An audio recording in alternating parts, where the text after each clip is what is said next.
This is Chronicle, a Star Trek audio fan production.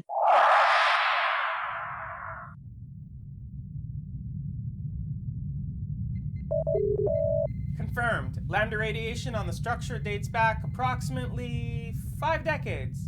They need lots of medical attention to survive, of course, if any of them did. There doesn't seem to be much by way of organic remains, though. Hard to tell using nothing but passive sensors. No active scanners. We're running silent and will continue to do so. Has all the data we have been sent back to the Witch of Endor? Affirmative. Okay, then we head for the second planet. Probably get our first readings on those structures in orbit. Well... What? Most of what's there looks like ships of some kind. One seems a space station, but the largest thing in orbit is barely giving off anything. Yet she is under power of some kind, and is quite huge, at least 1 kilometer long. Oh good, another mystery. We didn't have near enough. With a little bit of luck, the gases of the nebula might help us hide, on top of our cloak.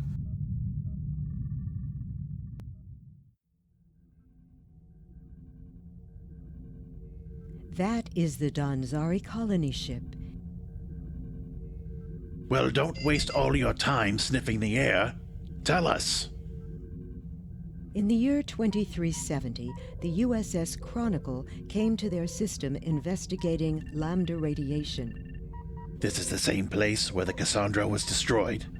The Donzari lived there, a very advanced Vulcanoid civilization which had never developed interstellar travel, but were desperately trying to build a starship.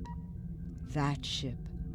Over 100 space habitats linked together and attached to a primitive warp engine. What happened next? They begged for our help. You see, their warp engine didn't work. They had the principle right, but not the exact measurements and compensations. Nor did they have much time. They knew their star was starting to emit flares of lambda radiation. And? Captain Duchesne, he wanted to help them even though it violated the Prime Directive.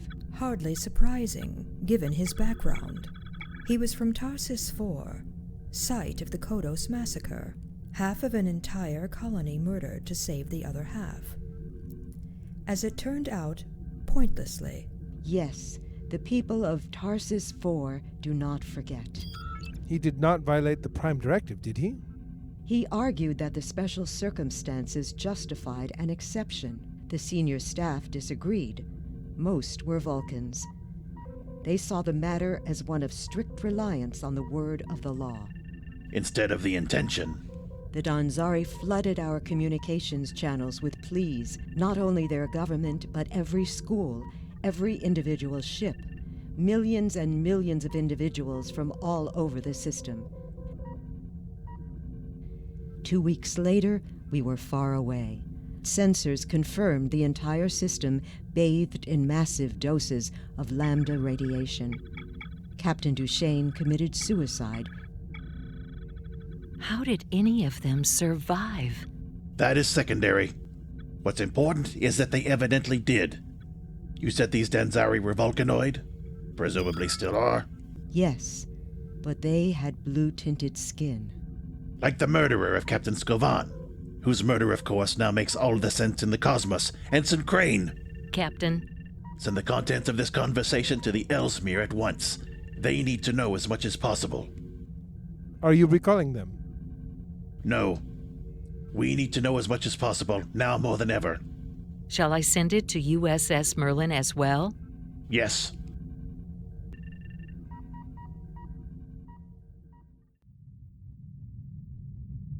What the Borg are to us, we are to them. That is a bit much. We didn't kill the Donzari. We didn't cause the lambda flares in their home system. Oh, Zachary, do you really think they care? But what? Do you imagine anything you say or think right now will somehow negate the trauma any survivors must feel? Prophets! If they've learned anything more about the Federation, then they probably hate us all even more. why?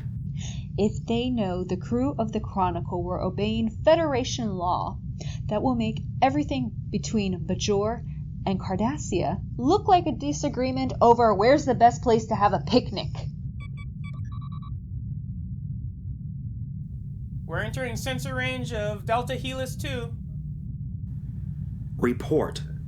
Several dozen ships in orbit, unknown configurations. The space station in orbit seems to be the center of activity. Massive transporter activity between it, the ships, and the surface of the planet. Planetary population almost 500,000, mostly in settlements around a large bay. That is where the transporter activity is centered. Can you get a read on their species yet? Not yet. Suzanne, what about the big ship? Trey, weird. It has something like impulse engines, which are keeping it in orbit. There are what look like communications going on between it, the planet, and the space station. But there are no readings about the interior. Nothing. The whole composition is a little bit like ours, but my guess is some kind of armor built into the hull. No shields? None active. The more I look at this, I think they're routinely jamming any attempt to read what is going on aboard ship. Make sure all our data gets sent in a burst back to Witch of Endor. And bring up a visual on that ship. Okay, what the hell is that? Computer, search database for any configuration of starship matching that of data sent by the Ellesmere. Working. No matching configuration found? Yeah, no surprise there. Since when are Wapney cells shaped like discs? Answer unknown at this time. Wasn't talking to you. So, Mr. Jovan, any theories? Nothing specific. Unspecific, then. Well, one thing I felt absolutely sure of in my work on potential transluminal drivers that any nacelles used would need a fundamentally different configuration, but I had no idea what that might be. Close enough. Okay, people, listen up. Here's my best guess. Clearly, these Danzari were rescued, right? Or at least their colony ship was saved. Maybe they managed to get the warp drive to work at the last moment, or whatever. The point is, whoever built that ship are not a bunch of refugees. They're an empire, or an alliance or something. Something big, with a major industrial capacity, as well as what looks like technology way ahead of ours. Now, anybody want to make their captain feel loads better and sniff out some reason to think I'm wrong? I see no fault in your logic. Yeah, I was afraid of that. Chief of Security, what is your advice? The Ellesmere should power down all weapons. Why? If they remain undetected, the weapons should never be needed. What if they are detected? This remains a first contact situation, and the details suggest the Federation must prove its benign motives. This large vessel could easily destroy a runabout. If it can detect the runabout's presence, it might also see the ship has deliberately not armed weapons, indicating peaceful intent. Yeah, logical. Captain, I see no further reason for me to remain on the bridge. I should record all I can remember of the Chronicle's mission. Good idea. I'll send the basics to the Merlin and back to Starbase 58. Then your follow-up. Captain, is that wise? You think Captain Rhodes and the rest of the Federation should go around half-deaf, not knowing what's up? No, of course not, but... I agree. Ensign Crane, follow my orders. Aye, Captain. Lieutenant Vinnell, if you should wish to talk with me about events, I shall be in my quarters. Ensign Crane, patch me into the Ellesmere.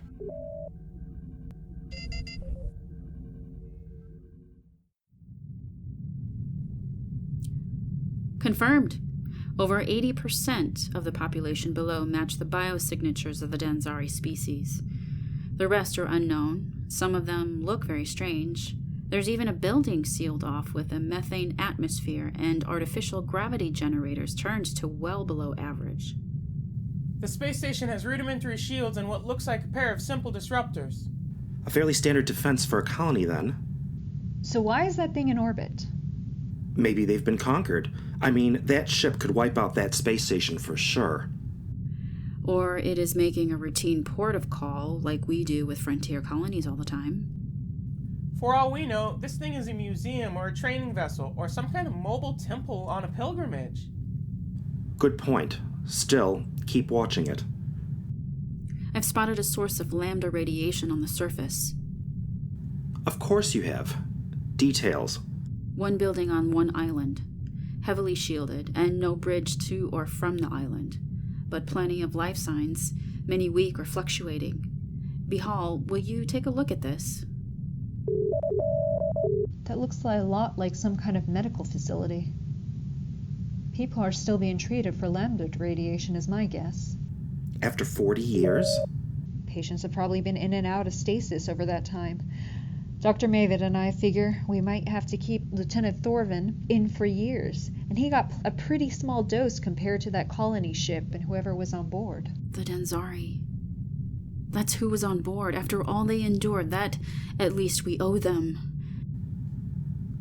Do you want to open a channel? Talk to Vanel? No. She's on duty, and so am I.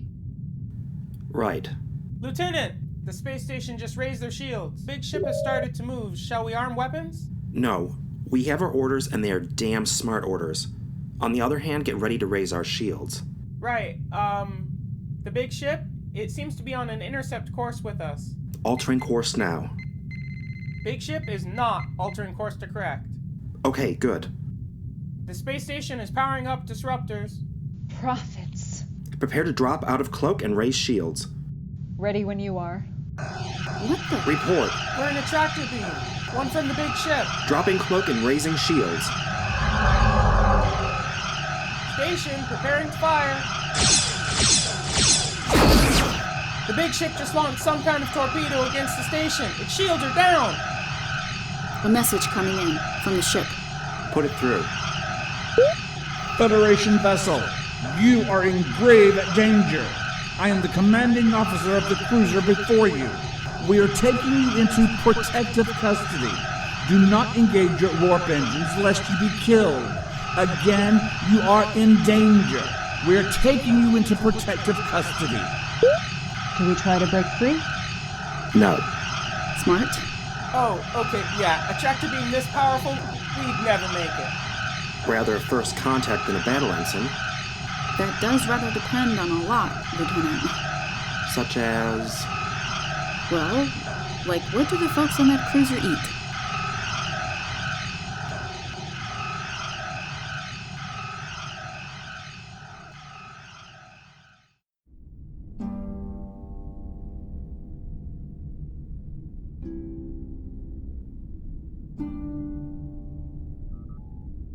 I genuinely hope I am not disturbing you. Are you offering some aid in the wake of my revelations? Not quite, but I do want to ask you about a book you pointed out to me 2 years ago. It was a missive to the soldiers of a now long gone empire regarding death and duty. Remember, warrior, this truth. Duty is as a mountain, whereas death is no more than a feather. Is that it? Indeed. I was curious if that is how you felt as a young officer all those years ago, on USS Chronicle. Not then, at least not in any conscious way. The weight of our actions, or inaction, did feel not unlike a weight, a quite considerable one. Yet the deaths of the Denzari never seemed a simple or light thing. Not at all. I wonder if that makes any sense to you. I greatly empathize with your words. Those words from that book have haunted me ever since first reading them. I dwell upon them to summon memories I would prefer to let drown, yet which will not remain submerged, so I summon them in order to face my ghosts, especially my mother. You've never spoken of your mother, at least not to me. No, but it is possible you heard her voice, screaming into the communications unit aboard ship, looking at me as if she might be going insane. "Come back." Those were her words. "Come back and save our children. Take them with you, please." I think perhaps she did go mad. Maybe we all did.